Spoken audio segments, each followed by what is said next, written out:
morning. I'm Jim LeBlanc, the Emergency Management Director for the City of Leominster. Just to give you a little background about myself. I've been a volunteer for 53 years.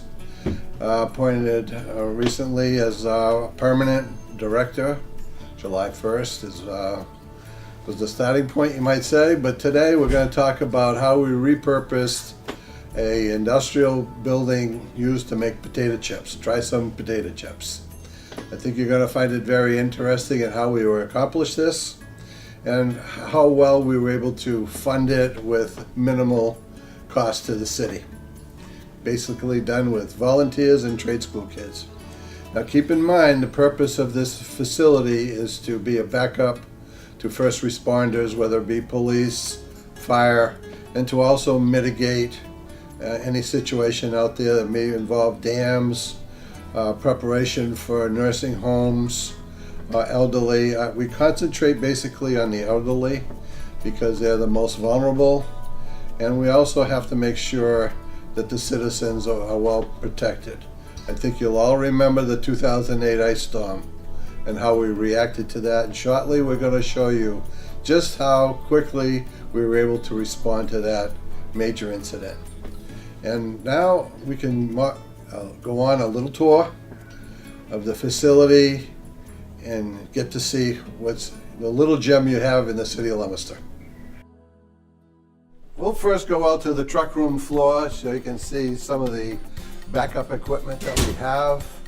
As you're going down the hallways, you're going to see back in the 50s when the city ran out of severe drought condition. You can see here's Barrett's, Whalum, how we pull water in. And this was the reason why they created the connection between the Clinton Dam and the city of Leominster, was because of that drought. This is the truck room floor. You'll see there's a fair amount of equipment here. Give you a little background. In Leominster, we were the first organized rescue recovery scuba team in the United States. The first time a recovery team was used, and this was actually in Look magazine, was in the '53 tornado. We actually had divers that came out of the Korean War, well-trained, joined the Leominster Civil Defense back in 1950, created the first unit. In fact, Gene Parker, who was one of the original assistant directors, created the diver's flag. The diver's flag was originally a railroad red flag. He put a white line through it with an arrow. And the diver's flag that you see today all over the world originated in Leominster. This boat is set up, this was originally donated by Sarge Tossi, which was one of the original directors for the city of Leominster back in the early 60s. This portion right here is set up for cadaver dogs, whether it be state police or private dogs. They can smell bodies down 40, 50 feet. There's a small Honda generator underneath here. We also, when we're doing cadaver dogs, we switch from gasoline engine over to electric. When we're on electric, it doesn't affect the dog's smell. We also have fast water rescue equipment, underwater metal detecting. We also have color video equipment for underwater and also black and white. This we've used with the DPW in assessing dams and blockages in the reservoirs. So this has been very helpful.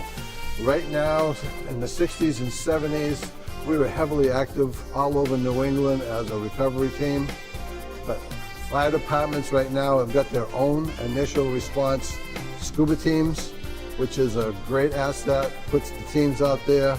We're strictly in the background as backup. We have about 10 instructors in scuba diving. I myself was a former PADI and YMCA instructor. So this gives you a little background about what we've done with the scuba rescue and recovery team, but you got a lot of firsts here in Leominster. It all started here. Here's another resource that we have when we're on the rivers. We've had that one on the river, but we also have this piece of equipment. You all aware of all the flooding we've had over the past couple of months.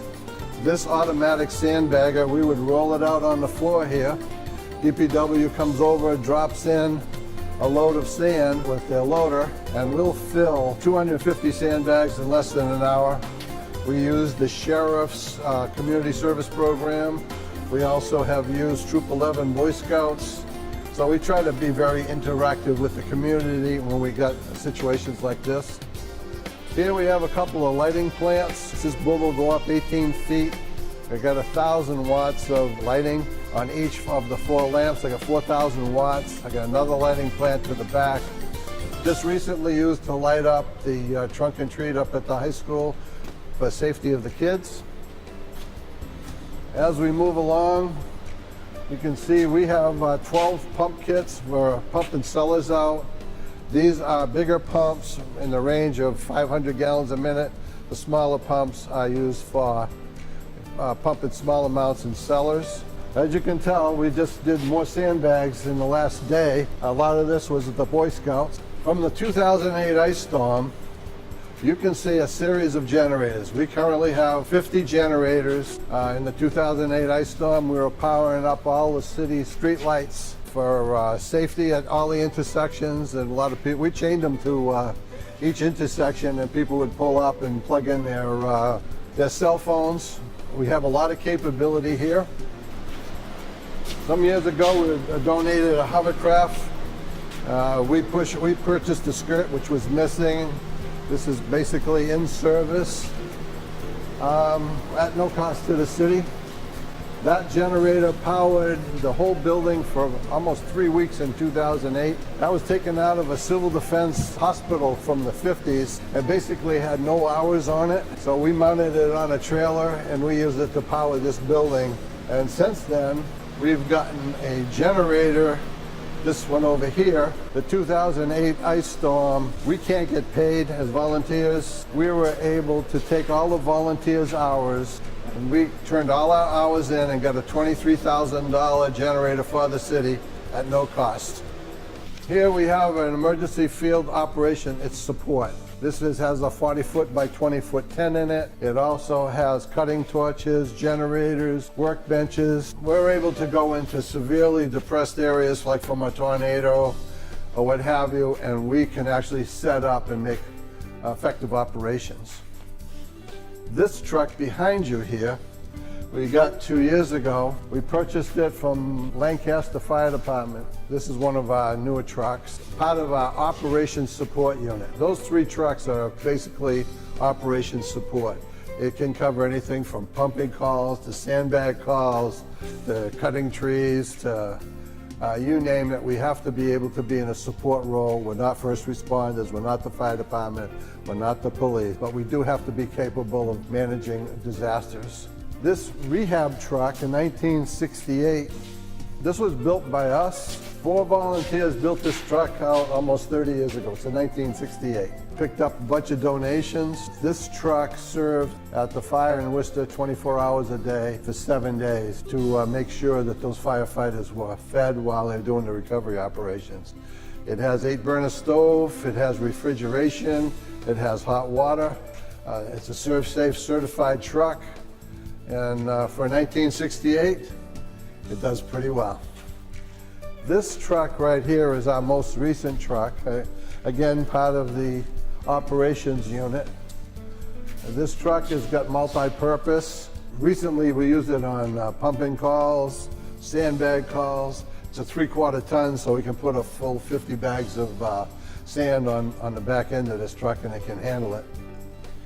This truck over here is a little workhorse. It's a diesel, it's a military truck, picked up for 25 years ago for $500. We did the body work on it, but you don't want to put a real good truck in the woods. This truck is what we use if we have to go out there for any reason. Believe it or not, it's only got about 50,000 miles on that truck, and we only paid about, like I said, $500. Internally, we did the work.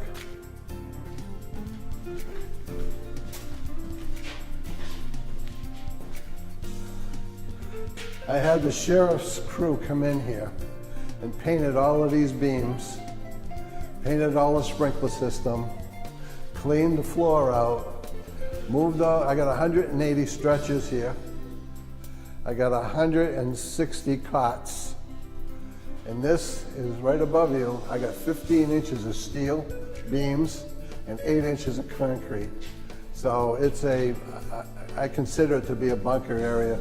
It's also the area that we would bring for 24 hours if we had to bring cats or dogs from fire victims, fire survivors, because we've had 3 situations already where we brought in people, they don't want to leave their dogs, they don't want to leave their cats. So we say, bring them with you. And we take care of the animals, we have dog food, we have anything to support the families, because a lot of families don't leave the animals, and that's critical. So we make sure that we have a plan.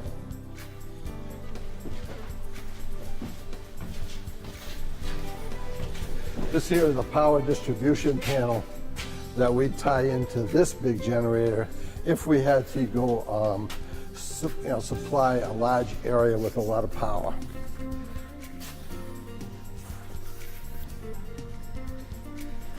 We got two trailers out here. First trailer you see is SAMDOT, which is a disaster animal response team. This is the regional trailer. The next trailer to it is a shelter trailer, which completely 150 cots, 150 blankets, pillows, toys for kids, generator. We can pick up and go to a school and set up a shelter in no time. Fully loaded. We just transferred the auxiliary police over to the Leominster Police Department in the last 2 months. They've been doing patrols on weekends, but to improve the training, to improve the performance, between the chief, myself, the mayor, we all felt it's best to go under the police department. So for a lot of reasons that has taken place.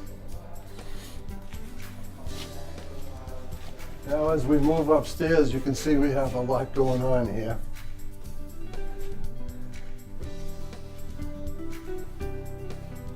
Okay, this is our basic communication room. Just behind you, we have Mars and Racy's capability ham radio system. In fact, in the last hurricane that went up through the Carolinas, we were tracking through the military the path of that storm. So we were able to do it from here. On this side over here is our LATV capability. We can go to pretty much any room and work with LATV from here. Over here, this is a complete backup 911 system to the fire department, police department, DPW. If for any reason, like when Tex Thibodeau was the fire chief, he had a lightning strike at the fire station, knocked out 911, well, instead of going to Fitchburg or somewhere else, they just come over here. They can train here, they can work from here. It has the same exact capabilities as downtown. We also have the capability with being linked into Framingham, and over here we have a link to all the schools.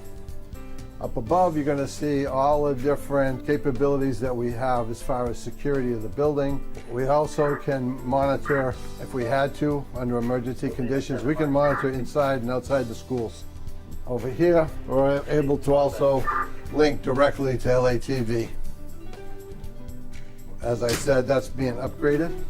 This is the call-taking stations during a hurricane, tornado, whatever you might have, ice storm, snowstorm. The call taking is taking place through here. Now what we could do, let's go over to the Emergency Operations Center. Here's the Emergency Operations Center for the City of Leominster. Let me show you a little bit of the capability here. We were able to get this through a federal grant under communications, but I can link into the Framingham EOC, National Grid, how many streets are coming up if we get power. I can link into the highway system. I can link into schools if we had to. Tremendous amount of capability. But now say, I got a lot of activity going in the Emergency Operations Center, but I got people in here that don't necessarily have to be in here. I can actually, depending on which output I hit, I can drive any video that's in here into any classroom or the amphitheater from this location by which output I hit. I'll give you a little example of what happened in 2008 ice storm. I got a call 2 o'clock in the morning from the fire department, activate the EOC. By 2:30 in the morning, the mayor was sitting in here. We were sitting over here, fire chief, police chief, DPW, forestry. Basically, the mayor said 2:30 in the morning. I want to make sure when people wake up in the morning that they know we mean business and that we're doing as much as possible. So we had trucks coming in from Pennsylvania, New Jersey, for tree cutting coming in by 7 o'clock in the morning. They were here in Leominster. We had bought as many generators and chainsaws as we could get our hands on by opening up Home Depots and Lowe's at that time of the morning. The mayor drove us to make sure that when people woke up in the morning, they knew everybody that we had a plan, and we did. So it's almost like a caravan to some extent. And then behind this crew is the National Grid crew. They'll come out and start repairing the poles. This area, the poles haven't been that damaged, but but there were a lot of trees on the. There were a lot of trees, and that made a huge difference in this particular area here. We were so effective that when the National Grid come through, they wanted to know what the heck's going on. You got more equipment in Leominster than any place else in the state. So they followed through. We were actually the first city to come online over all of the surrounding towns to the point the state wanted to know if the storm went around us. It's just we were better prepared. We also got the most amount of money from the federal government for the city of Leominster. And we also were the first to submit because we were laying out everything. We even had a financial advisor, Greg was here, to make sure that finances were done properly from the beginning of the storm. So we registered from the time it went to a declared state of emergency all the way through. The following day, the governor was sitting in this table, and because he was rather impressed at our operation. But as you can see, we're prepared, and that's our role. This classroom here was built by volunteers. It was started out by Shrivers, a trade school at Fort Devens, and the volunteers from Leominster Emergency Management did all of the walls, the floors, and the ceilings. We had a professional come in to do the sprinklers, but basically all you're paying for in this first room that we did was materials. Now let me take you over into the kitchen area and show you what we're able to accomplish here. We built this kitchen about 3-4 years ago, maybe 4 years ago now. 4 guys, 4 months at night, volunteers. We sawed out the wall, knocked that out, chiseled it up, and took it out of here with wheelbarrows. That was 10 inches of concrete. We put a doorway over here to get to the truck room floor. Each guy took a wall to put ceramic. Some of us had never done ceramic before. It didn't come out too bad. So we did ceramic on the walls, ceramic on the floors. I tried some potato chip. They had 3 of these, like 18, 20 feet long, these ducts. So we took one of them and we cut it down. We got the city for about $18,000 for the engineering by McKinsey, the fire suppression system. We did all of this work with donation. Then we had the other 2 of these vents. We traded them to Westerman's and we got all the stainless steel, the sink, the refrigerator, the freezer. That stainless steel table was an even trade, no cost. And as you come out to the wash area, what we did here, this here was, if you probably remember, they were building on the crossroads, they were building a pre-primary, something for the kids. And when they realized there might be gases coming off the dump, they decided to abandon it. And this was available, so we took it and mounted it here. And then the rest of us built out the wall. From this point on, now you've got the trade school kids come in. Trade school built this out. This is the dining room. Heavily, heavily used because of the amount of training that's going on here. In fact, we picked up the, just for a display case, that was a yard sale for like 40 bucks. The machines, the candy machines, donated. But the walls were built out by trade school. CTE did an awesome job here. Really, really good job. Now let's take a walk down the hallway and I'll show you a little bit more. As we come down this hallway, This room right here, we dedicated to the veteran services, PTSD. We have Tom that's in here multiple times a week. I can't tell you how many soldiers are getting benefit for this because it's very private. We have handicap access over here. They stage over here. Nobody even realizes that they're here. They have a sound machine over here. They used to, Leominster, they only had like one soldier that went for PTSD in Worcester when they had it. The week this opened up, they had 14, and it went to 19. It's incredibly successful for the soldiers. Then we built this room out recently. This is the most recent. This here was originally like a locker room, but now we're also using it for fire disaster survivors.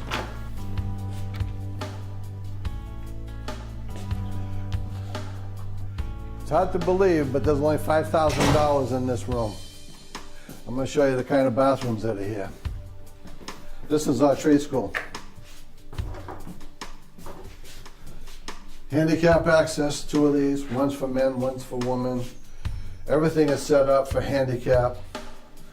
And we've used this now multiple times. 111 Mechanic Street, 16 people in a major fire. We got them here like 2 o'clock in the morning. The next thing we're doing, we're setting the kids up.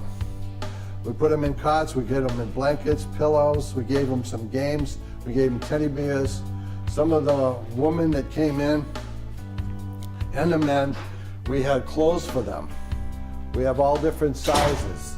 And if we're short of anything, we just call Jenny's and they come right over. It doesn't matter the time. We also have that cabinet right there is full of baby clothes, diapers, what have you. And so the parents are able to sit here. The kids are over on the side. We have games for the kids. So this is set up, so now we've used it at 111 Mechanic Street. We used it at 5th Street. We used it at 10th Street fire. We used it up over on the hill for that fire. We also had 2 of those fires, we had multiple dogs. I said, bring the dogs with you, because most of them just don't want to leave the animals. So we have them and we encourage them. So as you can see over there, we have dog food, cat food, and we have cages and we have places for them. So what it does, it speeds their recovery, it reduces the anxiety. We had the state police and the EOC that we were just in, and the fire investigators were there. We set up, Red Cross comes in about 4 or 5 hours, usually later. We set them up over in the dining area. And what it does, it creates a lot of calmness to the whole bad situation that they got. We also set them up, there's a mayor's fund, we work with them on that. We have, in 2 cases, the phones were all burnt. So we gave them cell phones that are track phones so that they can communicate with us so we can help them. Red Cross gives them a token amount of money. We also have gift cards that we have stored. So in the city of Leominster, it's also right now being used as a model of how to help people that have been burnt out of homes. And this has been used now 4 times in the last year. The Assistant Director, Dick Robbins, sits there. When we have a major incident, Mima is here. And this is my original office here. That's what 50 years does to you. Now what we did is we built an amphitheater based on helping the city with training. And this is really, really busy. We booked this out 85% of the month. We built out the walls with steel studding, 3 guys. We took and we started all the steel understructure with steel studding. Once we got the steel studding in place, we had the trade school come in at that point. They covered it with 3/4 inch fireproof plywood. We started building up all of these uprights. I was leasing some space over Foster Tech when I was there. One of the guys was Exhibit Technologies. He donated all the materials for the countertops. And he said, if you pay me my labor, I'll teach the CTE kids how to apply this. So he got a hell of a skill out of this. And that didn't cost us very much at all. If you look at all the chairs that are in here, it's probably $10,000 worth of chairs. Those were donated by the Sheridan when they were upgrading their facility. If you look at this podium, it cost us the price of wood, because between myself and the trade school kids, this is what we built. And we put, and the reason why we built this is because we want to have all the controls right inside here. As you come around, you're gonna see this. We got dimmers for all the lights. We can control all the lights. We can control the projector screen up here. We have a full connection to the computers. At every 44 station in here, we also have a plug underneath each, and we also have a connection, so if we don't want to use Wi-Fi, we can go solid to internet. We have a full bow system that we got through a grant for communication through the federal government, because once they saw all of this, it was kind of hard not to support it for training. We also can, if you look behind you up on the ceiling, we have 2 cameras for LATV. Those can be monitored back of the communication room so that we can monitor who's ever speaking, whether it be out there in the audience or here. We can zoom in on either. We can actually take any presentation and see it. We can actually move to any classroom in the building. So it's fairly high tech.